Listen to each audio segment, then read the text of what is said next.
जी अम्मी। सबा, आजम चला गया है घर से और मैं घर पे ही हूँ, लेकिन बेटा अभी मत आना तुम।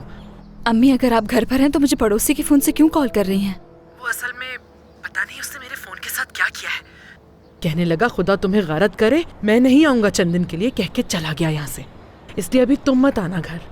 वैसे भी दिल कर रहा था कुछ देर के लिए पार्क जाऊं, ताज़ा हवा की बहुत ज़रूरत है। मैं तो बस यहाँ से निकलने वाली थी। अरे नहीं सबा, मैंने कहा ना अभी मत आओ तुम, हो सकता है वहां भी तुम्हारी जरूरत हो।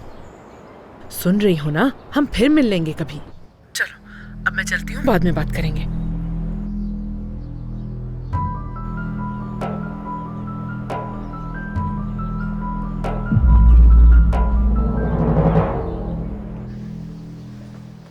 सबा, क्या तुम जा रही हो?